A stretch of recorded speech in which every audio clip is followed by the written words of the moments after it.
Hey everyone. Welcome back. Today we are going to be reading a new book. It's called Tim Burton's The Nightmare Before Christmas. Long Live the Pumpkin Queen by Shea Earnshaw. Now, before we get into this, go ahead and grab some snacks, grab a drink, and enjoy.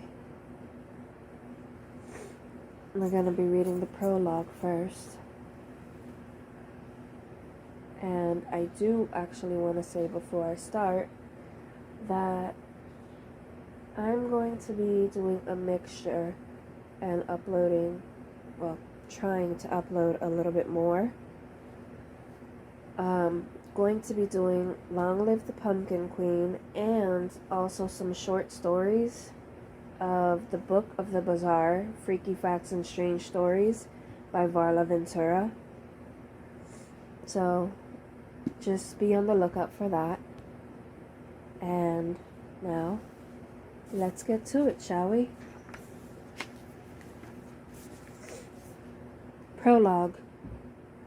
At the crisp, inky hour of midnight, Jack and I are married atop Spiral Hill in the Death's Door Cemetery. Wind stirs the bone-dry leaves, and Jack takes my soft rag doll hand in his, the coolness of his fingers calming the fluttering ripples across my stitched seams. The mayor stands broad-chested before us, officiating the ceremony, his face alternating between corkscrew-eyed elation and pale, ghastly tears, while we speak our vows to each other in the grim custom of ancient wedding eulogies.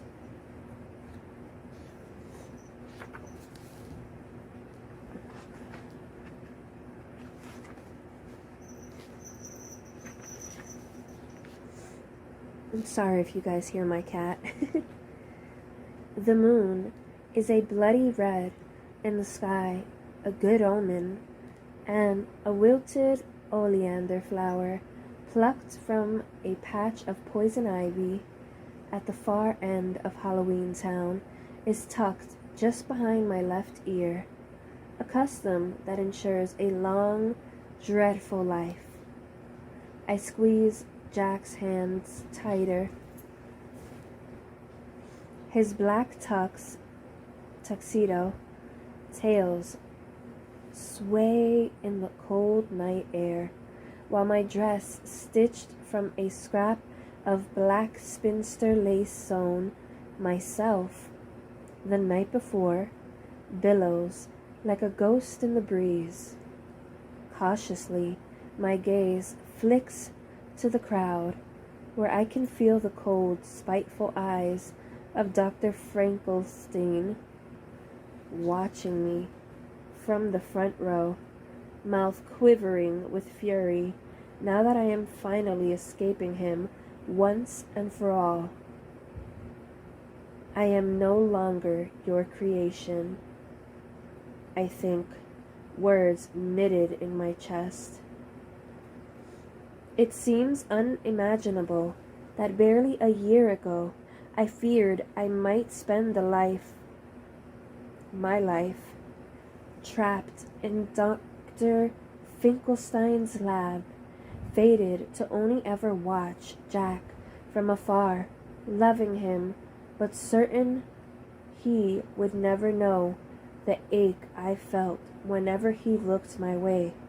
But after Jack tried to steal Christmas from Sandy Claus, after he nearly died venturing to the human world to deliver our grim presents on Christmas Eve with Zero, leading his sleigh of skeleton reindeer, a plan I sensed was doomed from the start. I knew I couldn't spend my life without him.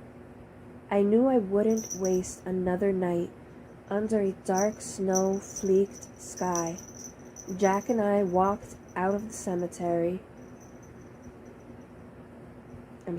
Jack and I walked out to the cemetery, his moon-hollow eyes sinking into mine. And at last, after a lifetime of loving him from afar, my ragdoll heart aching to know what it would feel like if he ever loved me back, we shared our first kiss on the Everest of Spiral Hill, the same place where we now stand, hand in hand. The mayor's face spins back around to reveal his wide, toothy grin, his black widow bow tie eerily shining in the moonlight, and he announces Jack and me as husband and wife, voice bellowing over the crowd. Jack leans forward, eyes damp at the edges, and presses his grave cold mouth to mine, and my seams feel like they're going to fray and burst, like they can't contain this swollen, chest-widening feeling rupturing through me, a feeling so strange and unknown and peculiar that it makes me dizzy, makes my head swim, my legs teeter. Jack and I are married. He whispers away the tear stream. He wipes away the tear streaming down my cotton cheekbone to my chin and looks at me like his own chest is about to fracture. And for a moment, I'm certain they should just bury us both here. At the center of the graveyard, married and died on the same day, unable to contain the unspeakable, awful, wondrous emotion breaking against our eyelids. The dreadful residents of Halloween Town applaud, tossing tiny dwarf spiders at our feet as we leave the cemetery, and the warmth in my chest feels like bats clamoring for a way out of my rib cage, trying to break me apart. I am now Sally Skellington, the Pumpkin Queen, and I'm certain I will never again be as happy as I am right now. Chapter 1. The evening skyline of Halloween Town is dotted with tiny pinholes of starlight, and across the town square, pumpkins glow a sinister copper orange. From Jack's house atop Skull Hill, the town looks different, draped in long fingernail shadows. The air smells different, too, like black licorice and raven wings, and a little like pumpkin jam. Nothing like the foul stench of sodium chloride and rubbing alcohol that permeates Dr. Finkelstein's lab, a place that was once my home, but also a prison. The memory of it churns inside me, entwined with a feeling of stark relief that I will no longer sleep inside that cold observatory, never lie awake alone in a narrow, moth-eaten bed, staring through a tiny window up at Jack's house in the distance, daydreaming of living within its walls someday. It feels like a fairy tale from one of those happily ever after books where the princess storms the castle, slays a goblin dragon, and takes over the kingdom for herself. Except I am not golden-haired or fine-boned. I have no bones at all. I am a rag doll who married a skeleton king.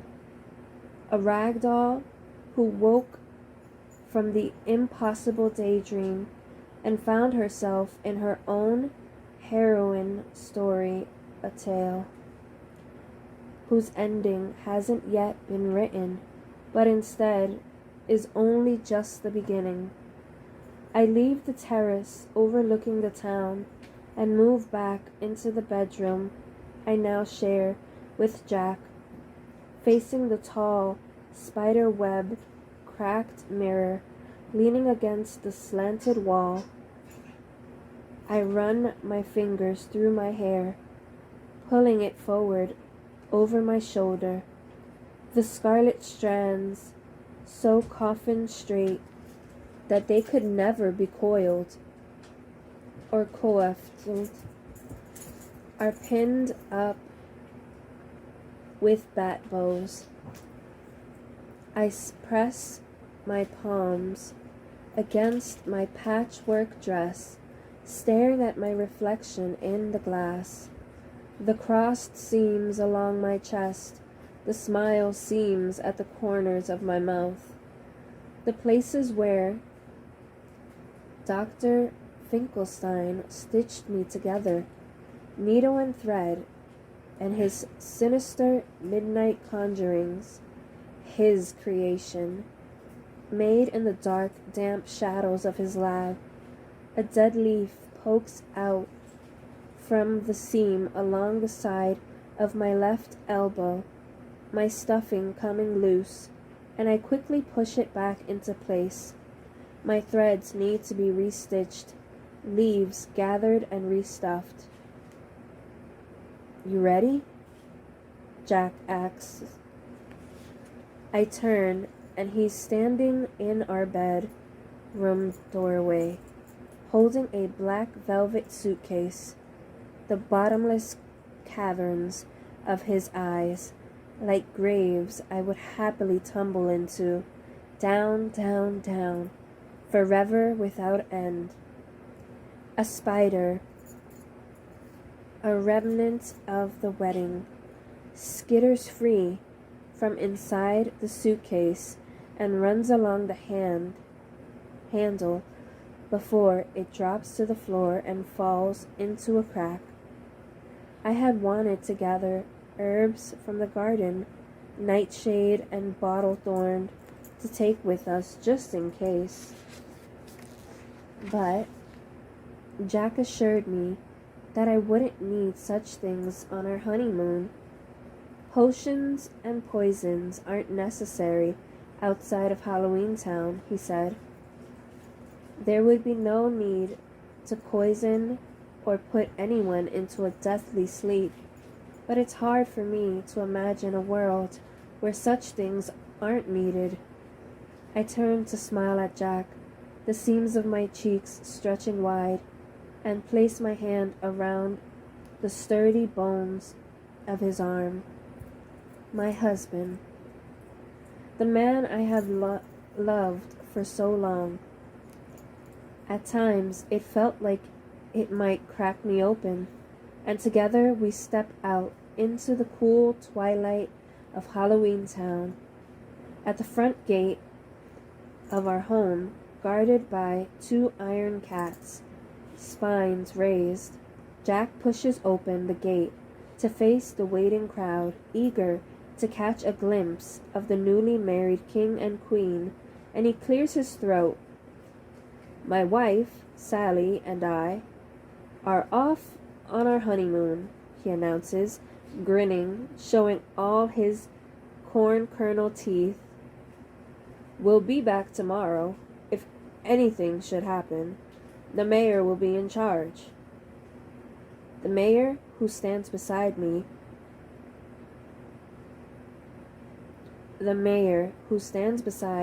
one of the fanged metal cats, jerks his shoulders Back at the same moment, his face spins around, revealing the down-turned slope of his crooked mouth and the deep worry in his small eyes. "Is that such a good idea, Jack?" he asks nervously. "Perhaps someone else should be in charge.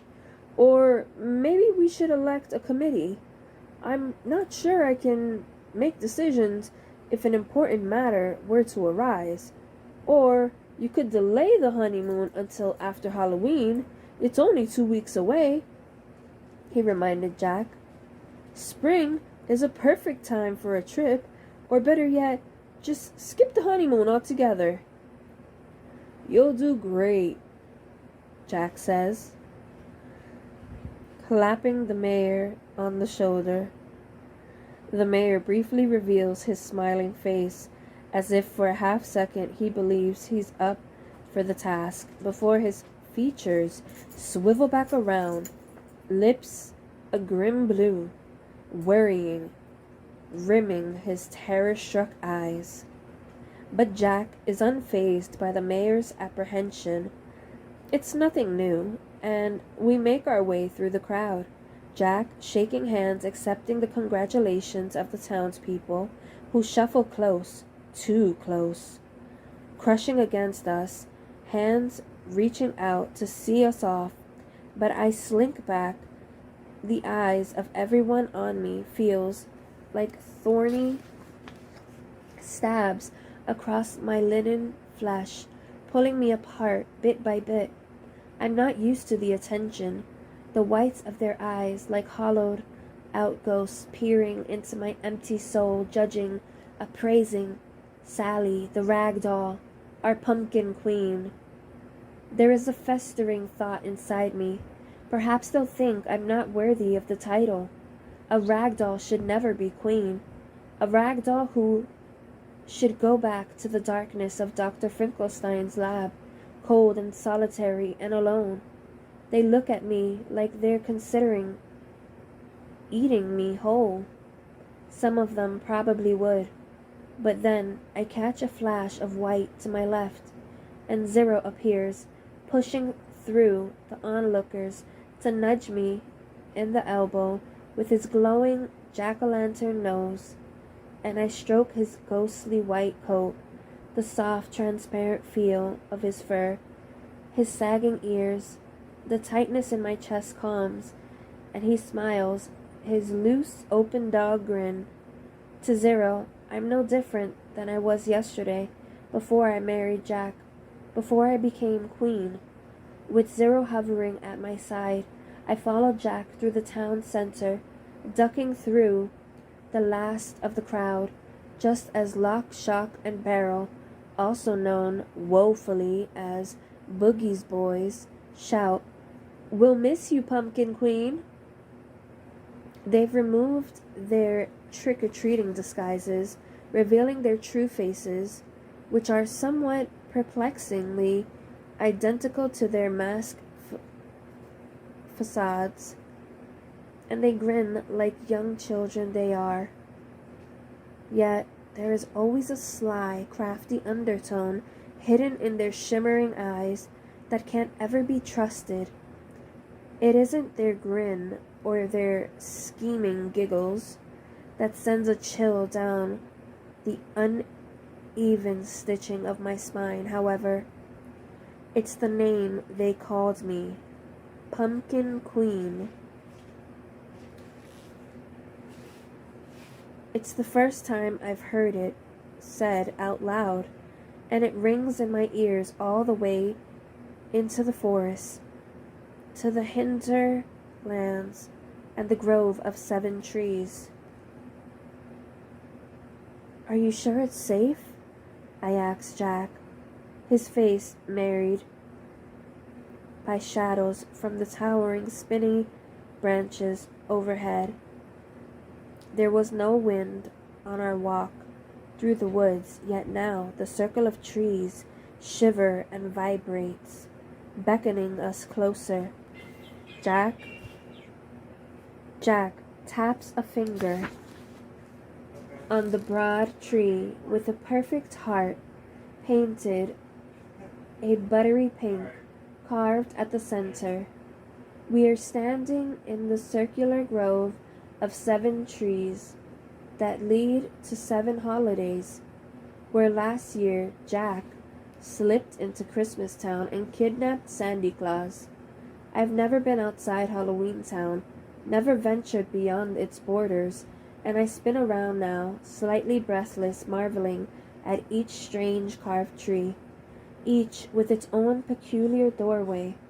A green 4-leaf clover adorns the tree for St. Patrick's Day, a red firework for the 4th of July, a giant turkey marks the entrance to Thanksgiving, a pale painted egg for Easter, a Christmas tree with tiny baubles and lights lead to Christmas Town, and lastly, a grinning orange pumpkin for our home, Halloween Town. After a pause, Jack steps toward the painted heart door, a pink and white striped box set near the trunk of the tree. "Of course," he answers, and I can hear the excitement in his voice. He's been to all the holidays, all the towns except this one. He's been saving this tree for me. I imagine Valentine's Town will be more wondrous than all the rest, and now we'll see it together. He kisses the back of my hand, eyes tumbling into mine. Then he tugs open the heart-shaped door, nestled in the trunk of the tree. A wind coils out from inside, soft and warm, smelling faintly of sugar cookies and wild roses. I've never smelt anything so wondrous. Still, nervously, I spin the bone-white wedding band on my finger, my eyes tracing the deadly nightshade vines engraved along the outer edge, a plant that has meant freedom for me. A way to escape Dr. Finkelstein each time I poisoned him with nightshade from the garden. "You are free now," I reminded myself.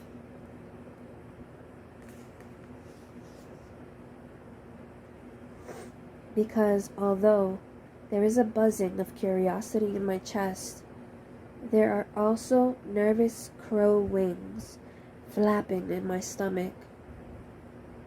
But when I lift my gaze to Jack, his moonless eyes settle the restless crows, and the corners of my mouth tip upward. "I trust you," I say, "because I do, more than anything." Jack nods, stepping his long spidery legs through the opening into the tree, and pulls me in after him.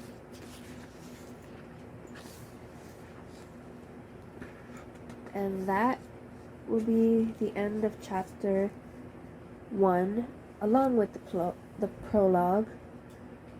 But we will definitely get back to this next time, and we'll be reading more chapters, possibly in the same video. And I do hope that you liked it. So please hit that like button, and if you're not already, hit that subscribe button. I will greatly appreciate it. And until next time, Ruby out.